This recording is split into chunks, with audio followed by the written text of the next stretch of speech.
जय हिंद साथियों, आज तो हमारे पड़ोसी मुल्क पाकिस्तानियों ने कमाल ही कर दिया। उनका कहना है कि पाकिस्तान केवल और केवल भीख पे चल रहा है। जी हाँ, भीख पे। आज की इनकी बातें आप सुनोगे तो हंसते हंसते लोटपोट हो जाओगे। वीडियो आखिर तक जरूर देखिएगा, पूरा मजा आने वाला है। और अगर चैनल में पहली बार तो चैनल को सब्सक्राइब करना ना भूले। तो चलिए बिना समय खर्च किए शुरू करते हैं आज की वीडियो।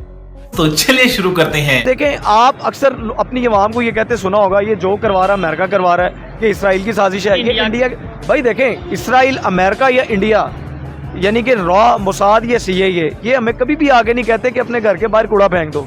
ये हमें कभी भी नहीं कहते कि चीज़ों को जो है वो आप ज़्यादा मुनाफा कमाओ, नाजायज़ मुनाफा कमाओ, नाप तोल में कमी करो, बहन भाइयों के साथ ताल्लुकात ख़राब करो, एहसास छोड़ दो। ये हमें वो लोग नहीं कहते हैं। ठीक है, बात तो सही है। ठीक है। तो वो हमारे कैसे दुश्मन हो गए भाई? हम इस लायक ही नहीं है कि वो हमारे साथ दुश्मनी करें। अच्छा, हमें ये बड़ी बात कर रहे हैं आपके, मतलब वो अमेरिका या इंडिया हम इस लायक नहीं है कि वो हमारे साथ भाई दुश्मनी करे।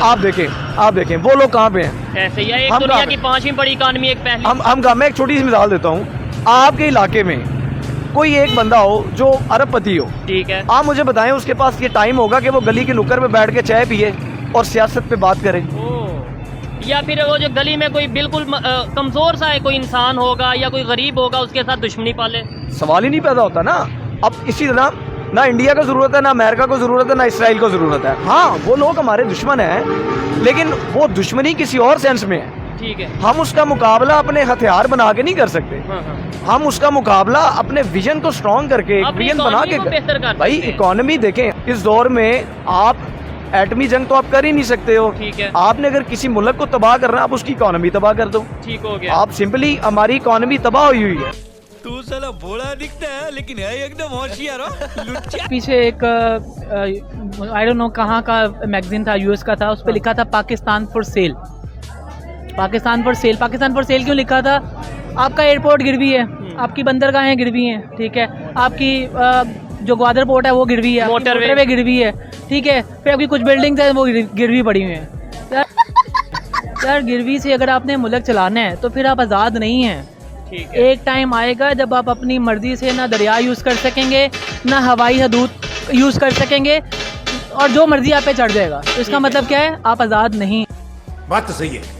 हमें तो बड़ा कहते हैं जी, भारत का नाम ना लो, भारत की तारीफ ना करो। खुद उन्होंने करोड़ों के साथ ड्रेसेस भारत से खरीद लिए, इतना बिजनेस दिया उनको। तो सर उस वक्त इनके अंदर जोश नहीं आया, इनको पाकिस्तान का ख्याल नहीं आया। हमें तो बहुत कहते हैं। देखिए, पहली बात तो ये है कि कौन कहाँ से ड्रेस बनवाता है। अब आप लिपस्टिक लेती हैं, वो अमेरिका से आती है, पैसा इजराइल को जाता है, उससे गजा के मुसलमानों को शहीद किया जाता है।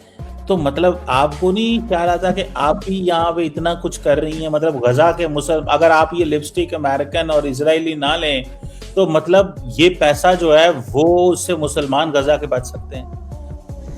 क्या सोच है रे तेरी? देखें, हम लोगों ने अपनी 70 साल 75 साल पाकिस्तान के, हम लोगों ने फॉरेन एड के ऊपर अपनी सारी टेक्नोलॉजी, इंफ्रास्ट्रक्चर, एजुकेशन, वो सब कुछ क्रिएट किया। जब आप लोगों को एड्स आ रही थी, आप लोगों का देखिए इकोनॉमी भी यूं चल रही है। आपकी सारी economy US aids, foreign fundings वगैरह के इसी से ही चल रही हैं। हम गरीब हैं। आप लोगों ने अभी तक ना कोई आईटी में आप लोग आगे हैं कंपैरेटिवली टू इंडिया, ठीक है ना, मुकाबला बनता नहीं इस टाइम। ना आप किसी और टेक्नोलॉजी में आ गए हैं, ठीक है ना। आपके एप्पल का जितना भी इंफ्रास्ट्रक्चर है या जितने भी हेड ऑफिसेज हैं, एशिया सारा, यूनिलीवर की मैं बात करूंगा, मल्टीनेशनल कंपनी, कोको कोला, सारे हेड ऑफिसेज, हम लोग भी इवन पाकिस्तान में रहते हुए रिपोर्टिंग इंडिया को है। जी बिल्कुल, फंडिंग आ गई, हम लोग इसी इकोनॉमी के सर्कल में चलते रहे। चाइना और अपना यूएस का कन्फ्लिक्ट चला, हमने कभी चाइना का डायरेक्टली साथ दिया, कभी इनडायरेक्टली साथ दिया, कभी वहाँ से फंडिंग ली, कभी यहाँ।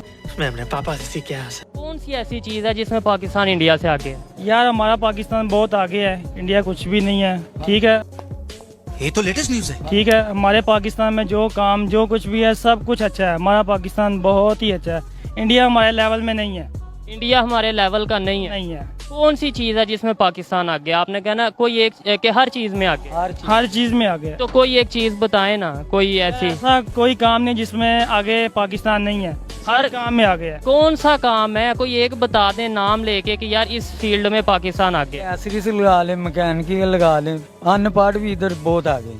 अनपढ़ भी बहुत आगे है, ज़हन से आगे। हाँ, जेहन से अनपढ़ भी पाकिस्तान का जो है ना वो इंडिया से आगे, ऐसा कहना है भाई साहब का।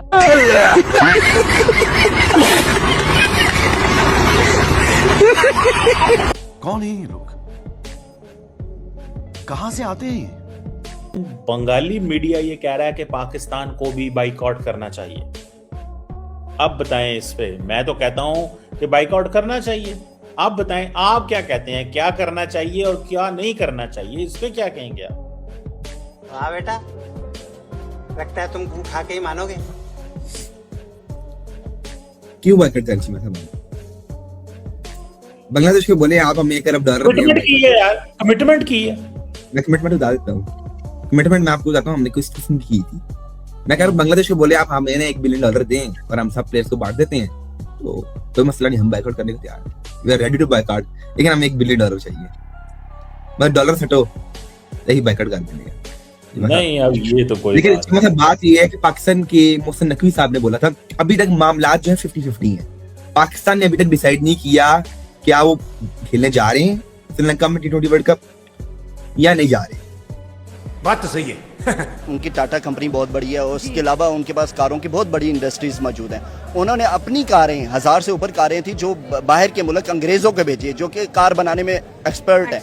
उन्होंने डिजिटल में बहुत बड़ा काम किया। उनके आप IT डेवलपर्स देख लो, IT इंजीनियर्स देख लो, दुनिया की बड़ी बड़ी कंपनियों में, गूगल में, माइक्रोसॉफ्ट में, अमेजोन में, हर बस हवा निकल गई। कुछ लोग बड़ा कंपैरिजन करते हैं कि किंग बाबर, किंग कोहली, आपको लगता है कि दोनों किंग मतलब हमारे लिए एज ए कैप्टन है, किंग है, जो भी है, लेकिन अगर कंपैरिजन करें रैशनल वे में अगर हम बात करें तो नो देखें जी, विराट कोहली और बाबर आजम का कोई कंपैरिजन नहीं है। ठीक है, मैंने पहले भी कहा है कि विराट एक बुक है, ठीक है, और बाबर आजम एक चैप्टर है। ठीक है, हो गया। अभी बाबर आजम को 5 साल और लगेंगे ठीक है, उस वे में जाने। आप देखें विराट कोहली अभी तो उसकी पीछे चल रहा है परफॉर्मेंस, अच्छा, अब तो वो वापस आ रहा है, उम्र उसकी चली गई है। ठीक है, जो उसने एज उसकी पीक टाइम उन्होंने देख लिया है, पीक टाइम जो उसका एक लेवल था ना, वो उससे गुजर गया है। ठीक हो गया। अब तो उसने परफॉर्म करना है, मैच में कर देता। आप धोनी को देख ले, ठीक हो गया। हाँ बिल्कुल, जाहिर बात है, हर एक का ऐसे time प्लेयर होता है। हर एक बंदे का टाइम होता है।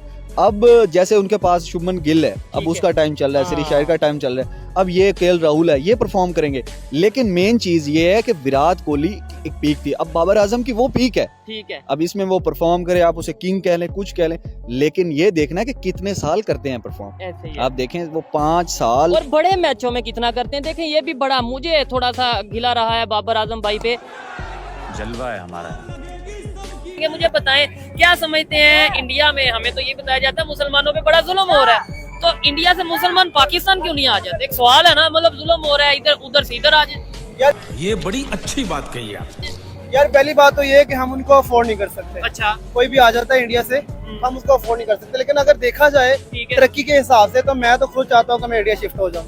वो इकोनॉमी में हमसे बेहतर है, ठीक है, वो पैसों में हमसे बेहतर है, हर तरह से बेहतर है, टेक्नोलॉजी में बेहतर है, क्रिकेट में बेहतर है, कोई भी शोबा ले लो उनका, ठीक है, वो हर शोबे में बेहतर है। ठीक हो आपने बोला डिफेंस डील करेंगे, कौन सी ऐसी डिफेंस इक्विपमेंट है जो पोलैंड आपसे ले पाएगा?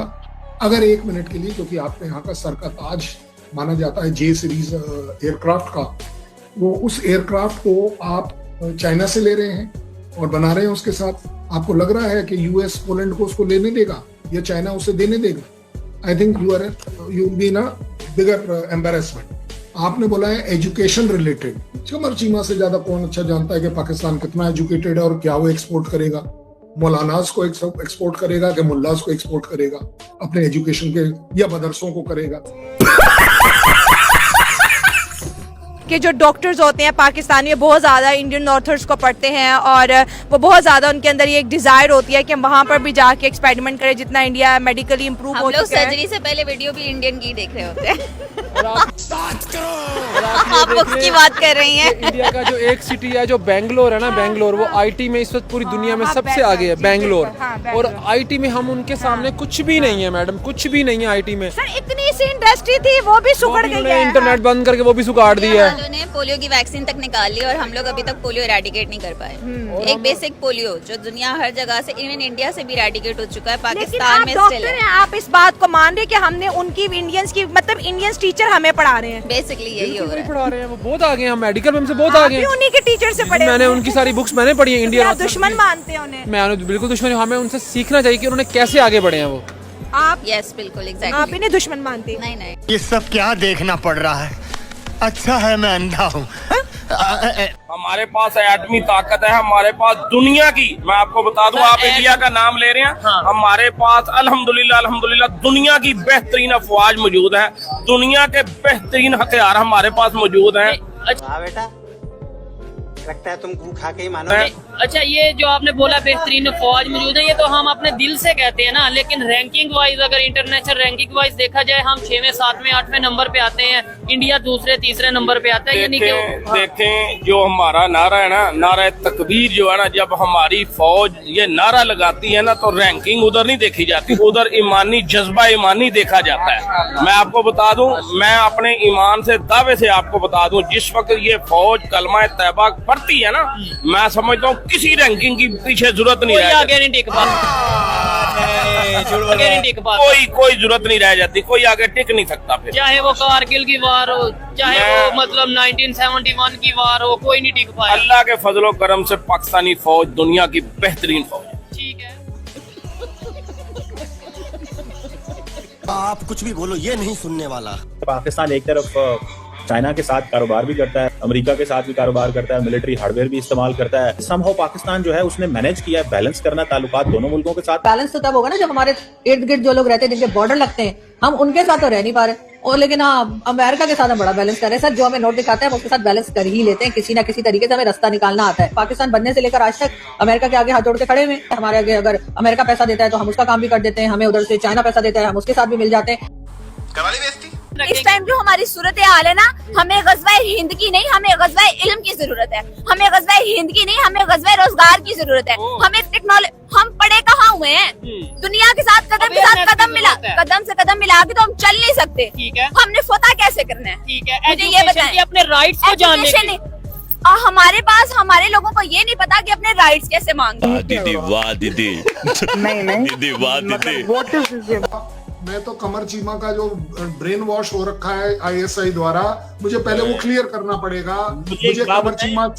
मुझे कमर चीमा से सच उगलवाना पड़ेगा कि कमर चीमा ने बोला था 6-7 तारीख की रात के बाद कि सर अपा ते कुछ एहो जा कम किया सीगा कि 48 घंटे आप डाउन हो गए, आपका जहाज उड़ ही नहीं पाया। तो आपने डैमेज कर दिया, आपने क्या डैमेज कर दिया? आपने क्या डैमेज नहीं बोला? अरे भाई साहब, मैं तो आपको पूछ रहा हूँ ना कि क्या डैमेज किया। आज आप बोलते हो कि नहीं 10 तारीख को 4 घंटे डैमेज किया, मैंने आपसे पूछ लिया वो 4 घंटे में क्या डैमेज किया, वो तो बताओ। आप बोल अब आप आज आपका कहना है, आज आपका नया कहना है कि 4 राफेल, वो 2-3 पुराने वाले, 1 ड्रोन, आपने हमारा टोटल 8 गिरा दिया। आज ये आपकी नई स्टेटमेंट है, जबकि ये स्टेटमेंट से ना आपका प्राइम मिनिस्टर एग्री कर रहा है, ना आपका माई बाप ट्रम्प एग्री कर रहा है। इंडिया के पास इस वक्त वैसे भी ऐसी पावर है, ऐसी टेक्नोलॉजी है, उनकी माशाल्लाह हर चीज वो अपनी ही कंट्री में पैदा कर रहे हैं, किसी के मोहताज नहीं है। ठीक है, हर कंट्री से वो लड़ने का इस वक्त पावर रखते हैं। हाँ, तो इसलिए लेकिन लड़ते नहीं है, कह रहे कि पहला एग्रेशन हमारी तरफ से नहीं बिल्कुल होगा। ऐसे देखें, उन्होंने हमेशा तरक्की की ही इस वजह से है, उन्होंने जंगें नहीं लड़ी, उन्होंने अपने सियासी मुखालफिन को सजाएं नहीं दी है, बल्कि उन्होंने अपनी पब्लिक के लिए जो बेनिफिट्स हैं उसके लिए तजारत करना चाहिए। अगर वो किसी दूसरी कंट्री में भी गए हैं, पहले उन्होंने अपनी पब्लिक की जो है सेफ्टी और केयर सामने रखी है। देखिए, जैसे पीछे भी थोड़े दिनों पहले मोदी का जो बयान आया था कि हमारे जो एंटीक पीस है, जो मूर्ति हैं, उनको रिटर्न किया जाए। ठीक है, तो वो क्या, उसमें मोदी जी का कोई फायदा नहीं था, अपनी पब्लिक के लिए किया था। इसी तरह वो डोनाल्ड ट्रंप ने जो बात कही है वो एग्जैक्ट कही है कि वो अपने पब्लिक को बच्चों की तरह प्यार करते हैं, अपनी बेटियों को बेटी समझ के उनके सर पे हाथ रखते हैं। हम लोग जो हैं, हम एक दूसरे के सियासी मुखालिफिन बन चुके हैं, हमें अपनी कंट्री का कुछ पता नहीं है। हम तो एक दूसरे की टांग खींचने में लगे रहते हैं, कैसे गिराना है, इसकी हुकूमत कैसे गिरानी है। बिल्कुल ऐसे हम लेग पुलिंग करते करते हम 5 साल गुजार देते हैं, बल्कि 5 साल भी कभी किसी PM को मुकम्मल नहीं होने दिए। वहाँ हमें शर्म आनी चाहिए। 15 साल मुकम्मल हो चुके हैं। ठीक है, ना लेग पुलिंग हुई है, ना उनके अगेंस्ट कोई एहतजाज हुए, ना कोई ऐसे स्ट्राइक हुई है। क्या रीजन है कि हमेशा से उन्होंने अपनी कंट्री के लिए बहुत कुछ किया है। ये बातें बताई नहीं जाती, नजर लग जाती है। मुझे बोलने की आज़ादी नहीं इस मुल्क के अंदर, मैं सीधी बात, मुझे कोई फ्रीडम ऑफ स्पीच नहीं है, मैं सोशल मीडिया अपनी मर्जी से यूज़ नहीं कर सकता, आपको पता है। मुझे कोई आज़ादी नहीं है, मैं बेसिकली कहूँ इस मुल्क का शहरी हूँ, लेकिन मुझे बोलने की आज़ादी नहीं है इस मुल्क के अंदर, सीधी बात है। मैं डरता हूँ कि बोलूँगा तो मुझे उठा के न ले जाए। देखा आपने लापरवाही का नतीजा है कि रोटी होगी गोली होगी, रोटी होगी गोली होगी, हम गोलियां मारेंगे, तुम क्या गोली मारोगे? और तुमने देखा कि 4 दिन तुम्हारी टांगे नहीं खड़ी हो सकी, 4 दिन तुम जंग ना कर सके। इतनी बड़ी इकोनॉमी, 10 गुना हमसे बड़ा मुल्क अपने आप को कहलाते हो, मगर वो दिल गुर्दा कहां से लाओगे? वो दिल गुर्दा कहां से लाओगे जो हमारे चीफ का है, जो हमारे प्रेसिडेंट का है, जो हमारे पीएम का है, जो हमारे चेयरमैन का है, जो एयरफोर्स चीफ का है, जो आर्मी चीफ का है? ये दिल गुर्दा कहां से लाओगे? हाँ बेटा, लगता है तुम खा के ही मानोगे। आसिम मुनीर और शहबाज शरीफ बेचारा था, उसकी औकात कोई नहीं। आसिम मुनीर और उनकी टीम फंस गए थे हिंदुस्तान के हाथों। उनको लग रहा था कि हमें शिकस्त हो गई है, तो मैंने दबाव डाल के हिंदुस्तान को इस जंग से डिसंगेज। इंडिया के साथ जो जंग है ना, we cannot fight even a limited conventional war with India. हम नहीं लड़ सकते, हमारे पास कराली बेइज्जती। मोदी है ही बेकार। मोदी, उसके पास इतनी पावर कहां से आई है? क्या है वो? कुछ भी नहीं है। आपको कैसा लगता है मोदी बेकार है? 2014 के अंदर प्राइम मिनिस्टर नरेंद्र मोदी जब आए थे, उस वक्त इंडिया वर्ल्ड की 10th लार्जेस्ट इकोनॉमी थी। इस वक्त इंडिया वर्ल्ड की 4th लार्जेस्ट इकोनॉमी बन गई है। आईटी के अंदर इंडिया ने $150 बिलियन की एक्सपोर्ट से ज्यादा क्रॉस कर दी है। $200 बिलियन से भी ऊपर चले गए इंडिया। और इस वक्त इंडिया, आपको पता है, अभी कल की मैं बात कर रहा हूँ, अभी इंडिया ने एयर स्पेस के अंदर हिस्ट्री का सबसे पावरफुल सैटेलाइट स्पेस पे भेजा है। मून के ऊपर इंडिया मोदी के दौड़ के अंदर गया है। सही है। तो आपको क्या लगता है, क्या प्राइम मिनिस्टर मोदी कोई तरक्की नहीं की? उन्होंने तो इंडिया को बहुत ज्यादा आगे लेके चले गए। नहीं है ना, मेरिट पे तो नहीं है ना। वोट मिले भाई उन्हें, वोट करोड़ों लोग पसंद करते हो। कैसे कैसे लोग रहते हैं यार यहाँ पर। साला तुमको पागल कुत्ते का गाड़ी उठा के ले जाएगा, बता रहे हैं हम। तो भाइयों, आपको आज की वीडियो कैसे लगी कृपया कमेंट करके जरूर बताइएगा। और हर बार की तरह आज की वीडियो आपको सबसे फनी क्लिप्स कौन सी लगी उसके बारे में आप जरूर कमेंट करिएगा। और दोस्तों, अगर आप चाहते हैं कि हम आपके लिए नए टॉपिक के वीडियो लेकर आए, तो आप हमें उस टॉपिक का कमेंट करके नाम बता सकते हैं, ताकि आपके बताए गए टॉपिक पे हम लेटेस्ट वीडियो लेकर आए। आज की वीडियो देखने के लिए धन्यवाद। कल फिर मिलते हैं एक नई वीडियो के साथ। जय हिंद, जय भारत, वंदे मातरम।